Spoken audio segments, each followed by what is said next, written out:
ही घटना आहे मे 2020 मधली. कोरोनामुळे संपूर्ण देशभर लॉकडाऊन. जो भेटेल त्या मार्गाने ज्याच्या त्याच्या गावी पडत होता त्या लॉकडाऊनमध्ये. आणि हे कमी की काय, त्या जोडीला त्या मेच्या गरमीत कामधंद्याशिवाय राहणं मध्यमवर्गाला खरंच परवडण्यासारखं नव्हतं. मी पण यातलाच एक कसाबसा आलो गावी. आल्या आल्या ग्रामपंचायतीने नियमांची यादी दिली आणि 14 दिवस विलगीकरणाच्या आमच्या शेतातल्या घरी राहायची ताकीद मला देण्यात आली. तिकडे मी एकटाच.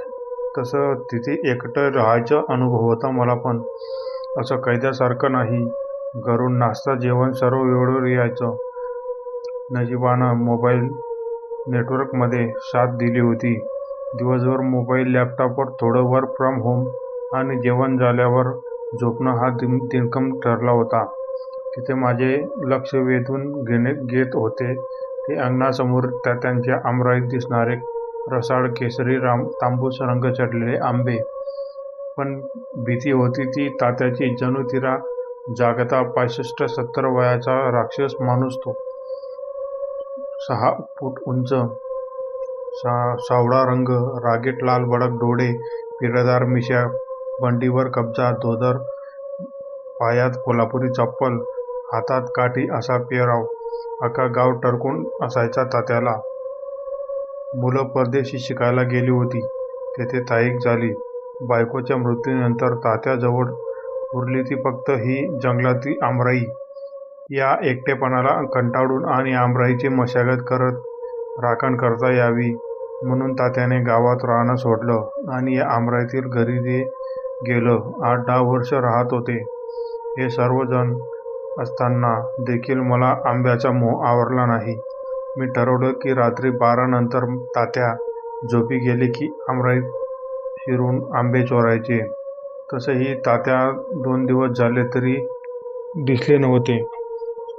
बाहेरगावी कुठेतरी गेले असतील असा माझा अंदाज होता. ठरल्याप्रमाणे रात्री आमराईत शिरलो. काळकुट्ट अंधार, हातात एक टॉर्च. झाडाखाली एक आंबा पडलेला दिसला. तो उचलण्याकरता खाली वाकलो. तोच एक घोगरा आवाज कानी पडला. कोण हाय रे तिकडं? हातात कंदील घेऊन तात्या रागात लालबुंद डोळ्यांनी माझ्याकडे बघत होते.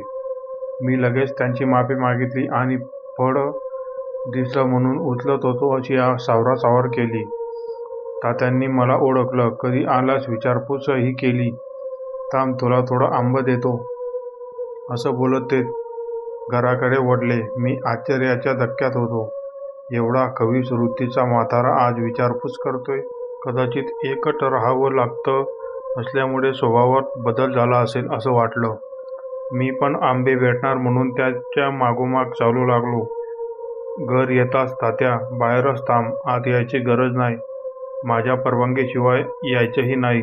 लालबुंड डोळ्यांना भयानक नजरेचा कटाक्ष टाकत तात्या गुरगुरले. कदाचित आंब्याची साठवण दाखवायची नसेल त्यांना. मी अंगणातच थांबलो. विलक्षण थंडी होती आणि एक विचित्र दुर्गंध पसरला होता त्यांच्या अंगणात. जाऊ दे ना, आपल्याला आंबे भेटणार आहेत.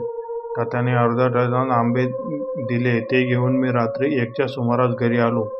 सकाळी आंबे खायचे या बेताने आंबे घराच्या कोपऱ्यात ठेवले.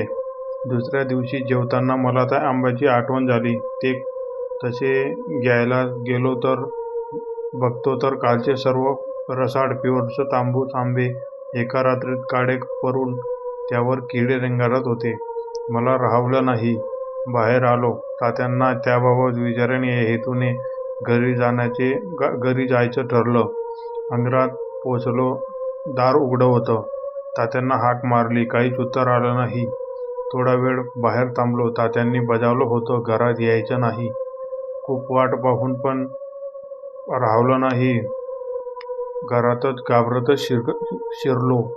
पुन्हा तीच दुर्गंध, काळोख, अंधुकसा उजेड, जिकडे तिकडे धूळ, पालापाचोळा, कोळ्यांची झाडं, बाहेरून एवढी सफाई आणि अंगणात घरात असं मला काही समजत नव्हतं. मी तात्या अशी हाक मारत आतल्या खोलीत गेलो. समोरच्या दुसऱ्या बघून छातीत दस्त झालो. भीतीचा शहारा संपूर्ण अंगातून गेला. क्षणार्धात संपूर्ण अंग घामाच्या धारा वाहू लागल्या आणि पाय लटपटू लागले.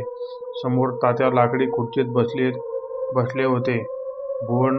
बुबड नसलेल्या पांढऱ्या डोळ्यातून माझ्याकडे पापणीनं हरवता माझ्याकडे बघत होते. डोळ्यातून रक्त वाहून चेहऱ्यावर येऊन चुकलं होतं. गाल ओठ मानेनं मांस ओरबाडून टाकल्याप्रमाणे बाहेर गिळत होते. त्यावर किडे रेंगाळत होते. संपूर्ण शरीर पांढरं पडलं होतं. कपडे जागी फाटले होते. मी धडपडत बाहेर पडण्यासाठी मागे वळलो. तात्या माझ्या मागे उभे होते. खांद्यावर हात ठेवला आणि त्यांनी आणि एक कर्कश आवाज घरभर ऐकू आला. बोललो, आत येऊ नगस. मी तिथेच बोसीत पडलो. जशी जाग आली आणि गावाकडे पळत सुटलो. वाटेतच तात्यांचं घर लागतं. अंगणात खूप गर्दी होती. तिथेच गावची 2 जाणते म्हातारे कुजबुजत होते. तात्या सडला हाय. त्या वरण वाटताय. मरून महिना झाला असल. तात्या गेला. त्याचं जायचं वय नव्हतं. पण या तरण्या ताट्या पोराचं वाईट झालं. त्या गर्दीतून बाहेर पडून घराची वाट धरली व एक शव यात्रा चालली व 1-2 जणांना विचारलं. कोणी लक्ष द्यायला तयार नाही. तिरडीवर डोकावून बघितलं तर मी निपचिप पडलो होतो. जर आपल्याला हा भाग आवडला तर लाईक करा, शेअर करा आणि कमेंट करा.